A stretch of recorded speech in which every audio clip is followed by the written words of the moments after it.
أجدد الترحيب بحضراتكم مرة تانية، وخلينا نرحب بنجومنا اللي مشرفينا، نجوم القهوة الجامدين جدا جدا. مسيو فارس اليكول اسكندير، أهلا وسهلا بيك. ازيك يا فارس؟ ايه اليكول اسكندير؟ مش عارف ايه بس تمام، مش حاجة غلط، ما تغلطش فيا. لا ما تغلطش.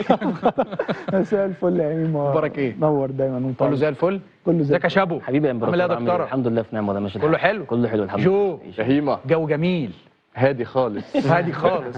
وانا وانت يا حبيبي وفاضل خطوه يا مسهل والزمالك بقى في النهائي يا رب. ومارك بقى جايب مراوح وعمال ماشي مقضيها. احنا بتوع ربنا يا عم ابراهيم، مفيش حاجه.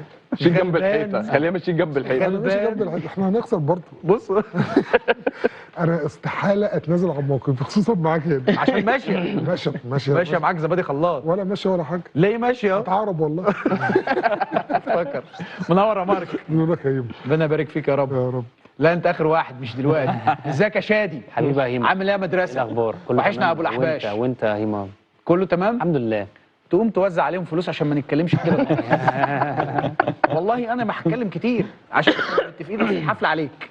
حفلة عليا؟ ايوه انت جبت لنا دلوقتي جدول ورحت حاطته لنا على الشاشه دي، ورحت قايل لنا ايه؟ انا توقعاتي طب انا هعرف منين؟ ماليش معلش دعوه. بس هعرف منين ان التحكيم هيجي على الاهلي؟ لا انت ما هو لا اتكلمت على لا المصري. اتكلمت على المصري. لا دي يا حبيبي الثانية. احنا هنعمل توقعات بالتحكيم وتوقعات من غير التحكيم.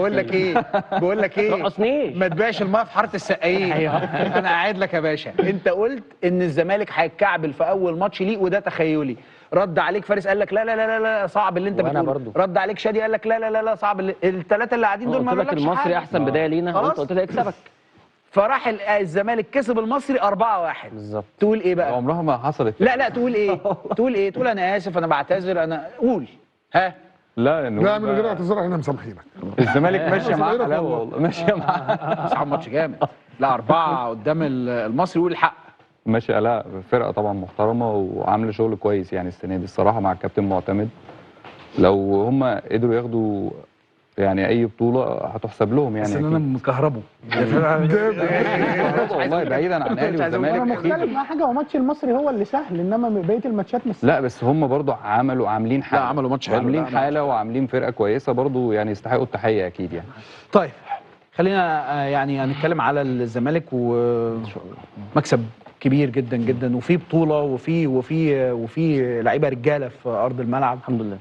هتقولي الماتش بعد احيانا كتير والزمالك اتضغط، بس انا كنت حاسس ان اللعيبه مركزه حتى اللحظه الاخيره، وكمان مموته نفسها. اللي هو لو بصيت على الونش وهو نازل شادد الشده اول بنتايج كورة. نفس الكلام. ايام حصل غلطه كبيره ان هو نزل سابوا له 2، فمش عارف يمسك اللي وراه ولا يمسك اللي حصل قدامه. لخبطه كبيره في الشوط الثاني هنتكلم عليها. بس هو الراجل عرف يتصرف. فخلينا نخش في على طول في الماتش بتاع الزمالك، لان عندنا ليله الناحيه دي.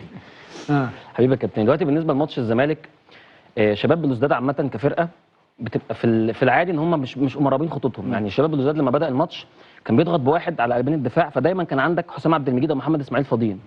بتستغلها على طول. انت طالما عندك قلب دفاع فاضي تبدا تعمل تركيبات او نقل بالكره في نص الملعب، لان هم ما بيعملوش الضغط ان هم يقربوا خطوطهم ويروحوا يضغطوا. فانا اتضايقت ان الزمالك حتى بادئ الماتش في قلق، اللعيبه ما بصوش مع بعض بسهوله. بدا حتى ينزل يحاول يمشي الكره شويه بزيره، لكن حسيت ان اللعيبه قلقانه شويه، وده دخلنا في الماتش متاخر وكان في شويه مس باصات في الاول. مع الوقت لما لقيت ان الفرقه الثانيه سهله معاك في الطلوع بالكره، خطوطها بعيده، ممكن تعرف تعمل تدريج بالكره في نص الملعب، بدانا ناخد شويه جرأه ودخلنا وسط الماتش. بدا عبد الله السعيد يقرب من خوان بزيره، يقرب من ينزلوا ناصر منسي، بدا يطلع عمر جابر، عملنا شويه خطوره. وهم فرقه شباب بلوزداد ما بترتاحش في اللامركزيه وان هي تبدا تحرك لاعبتها عن الشكل العادي بتاعهم ال 4-2-3-1 الا لما الفرقه الثانيه تسيب لهم الكوره. وده اللي حصل في الشوط الثاني. احنا بعد ما جبنا الجون حسيت ان في نيه واضحه من لعيبه الزمالك، احنا هنسيب لهم الكوره. طب التحولات بقى زي ماتش المصري ما حصلش. فلما انت سبت شباب بلوزداد الكوره في الشوط الثاني خالص، بداوا بقى يرتاحوا، بداوا يعملوا الشغل بتاعهم اللي ما ظهرش في ماتشات زي ماتش المصري. عن طريق ايه؟ تتقلب 3-2-4-1، ينزل بخنشوش ما بين قلبين الدفاع، والتفصيله كلها في الباك ليفت. عشان كده حسينا بالمشكله ناحيه عمر جابر. الباك ليفت ده بيقوم داخل جوه الملعب، بيقوم ساحب واحد من نص الملعب، يزيد بن غيط اللي هيفضى ده ناحيه مزيان ده لعيب كوره جامد جدا. فبدا يحصل زياده عند عمر جابر. بدا الزمالك يرحل شويه ويمسك اللعيب رقم 8، فبدا الباك ليفت السنتر باك الشمال اللي هو بقى من 3 من تحت يزيد فيسحب الباك بتاع الزمالك. فبدا ساعتها ان اللعيب نفسه الباك ليفت بتاعهم اللي هو خاسف ده بدا يزيد، فالجبهه دي كان فيها مشاكل كتيره جدا. بدانا نرحل هناك زياده، بدانا نحاول نشتغل عليها. بدا عدي الدباغ كمان يرجع، اما جايب لك الوينج اليمين العب ناحيتها، وبدا ميزان يتحرك. اللي كنت عايزه وسط كل ده ان انت لما بتسيب للفرقه هي اصلا مشهوره بالعرضيات، انها تقرب من منطقه جزائك، كثافه العرضيات هتزيد، الخوف من تحولاتك هيقل، هتبدا العرضيات تبقى اكثر كثافه. طيب رغم انه فالحمد لله ان احنا في كوره جت في العارضه، الشوط الثاني كان بتاعهم، مهدي سليمان شال كوره جابوا جون، ولكن الحمد لله ان اللعيبه حتى وانت مش منظم دفاعيا انك تمسك المنات، انت بتسترجل بتدب بتدخل في كل كوره. تفصيله بس كنت خايف على احمد ربيع ان هو يطرد، ان هو خد انذار بدري، فكنت شايف ان هو ينزل في نص.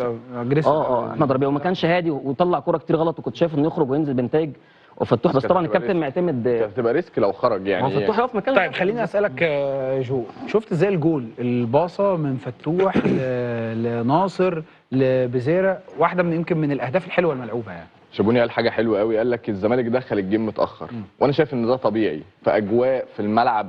شفت انت الملعب شكله عامل ازاي رهيب. وعملوا دخله، عاملين دخله حلوه قوي في بدايه الماتش وبتاع، اللي هو والله يا شباب كبرتوا الموضوع يعني. الفرقه باين ان هي انت باين قوي ان الزمالك نازل اول تلت ساعه انا همتص الجمهور، همتص حماس اللعيبه بتاعه الجزائر، واحاول ان انا اقفل الملعب بشكل معين، احاول امسك كوره على قد ما اقدر بالراحه، وبعد كده هبتدي اعمل بقى الشغل بتاعي، وهبتدي اضغط من قدام. يعني لو اخدت بالك بعد الثلث ساعه الزمالك بدا يضغط من قدام، وبدا يحس ان فريق شباب بلوزداد مش قادرين ان هم يطلعوا بالكوره، وعندهم مشاكل في الخروج بالكوره، فبدا يزود ان انا هضغط عليكم. الباس بقى بتاع فتوح اللي حطها، وتحرك ناصر منسي اللي دايما بقى بيتحرك تحركات ذكيه جدا، الناس كلها مركزه مع ناصر منسي في حته ايه؟ في حته ان انت بتفنش، بتعمل فينش حلو بتاع مش عارفه ايه. فلا ناصر منسي بينزل يسقط، بيتحرك ما بين اللعيبه، بيفضي مساحات. عاجبني كمان الثلاثي اللي هو عدي الدباغ في الزيره ناصر منسي، تحس ان في لا مركزيه في تحركاتهم. هتلاقي في اوقات لما الكابتن معتمد بيبتدي بيتزيرة ناحيه اليمين، عدي الدباغ ناحيه الشمال، وناصر المهاجم، تلاقيهم فجاه بيبدلوا، وبيتزيرة هو اللي بيبقى جاي ناحيه الشمال وعدي الدباغ ناحيه اليمين. دي من اللقطه لما بدلوا مع بعض، فبيتزيرة بقى ناحيه الشمال. والفينش كمان بتاعه، احنا دايما بنعيب على بيتزيرة، هو لعيب هايل في كل حاجه، في فينش المره دي كان مظبوط بالملي، وحطها بشماله في الضيقه عشان هي على عدلته، وما عارف انت اللي هو ايه، انا مش هحور. ايوه هي هتتحط كده اهو سهله. وبعد كده انا بشوف ان الزمالك اطمن لما جاب الجون الاول، وانا بصراحه متفهم ان كابتن معتمد الشوط الثاني يعمل كده.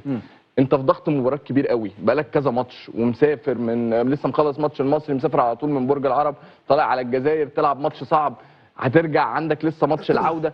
انا متفهم قوي قوي. ويمكن الزمالك ماتش العوده عنده يوم الجمعه الجايه، وبعدين عندك بيراميدز، خلاص انت داخل بقى في ضغط المباراه. فكره ان الزمالك قادر يعرف يعمل الموازنه ما بين الدوري وما بين افريقيا في تجربه صعبه يعني. التجربه نفسها مش فكره ان انت بتلعب دوري وافريقيا، والزمالك معتاد على كده، ولكن في ظل الظروف الحاليه بتشوفها ازاي من وجهه نظرك؟ وانا بحقق كمان نتيجه ايجابيه على شباب بلوزداد في ارضه وسط جمهوره، وطلع كلين شيت، يعني حتى مش 2-1، انا طالع بكلين شيت، ودي كانت اهم حاجه. وايضا فكره العداله التحكيميه. اكيد انت النهارده جول اتحسب لولا انه الفار جاب الراجل الحكم وفرجه على الكوره فيها لمسه يد. كان كويس قوي يا ابراهيم بجد، وده مش دايما بيبقى موجود في افريقيا. ما عشان كده بقول تخيل انت لو الحاله ديت، ما الحكم صفر في الاول جول، تخيل لو انت الحاله دي في الدور اللي فات الزمالك تعادل، خلاص خلصت. لذلك دايما طول الوقت بقول ايه يا جماعه، الفار لازم يبقى موجود في دور المجموعه، مفيش حاجه اسمها كده. اتفضل يا مارك. بص انا شايف ان تكمله كلام الشباب، ان سبب كل ده كابتن معتمد جمال. كابتن معتمد مخلي كل اللعيبه بتاعت الفرقه مصدقه ان هي هتكسب. هو ده اللي كان شويه غايب مثلا عن النادي الاهلي، فكره ان ياس توروب مش اللعيبه مش مصدقاه ومش مصدقه نفسهم. كابتن معتمد خلى مثلا واحد زي ناصر منسي ده في اول الموسم ما كانش بيلعب. انا عايز اعرف بس ليه ناصر منسي محطوط في حته اصل هو لعيب طيب. يا رب كل اللعيبه تبقى طيبه زي ناصر منسي والله. ده مش طيب خالص، ده مفيش طيبه بالمنظر ده اكتر لعيب شرير في مصر.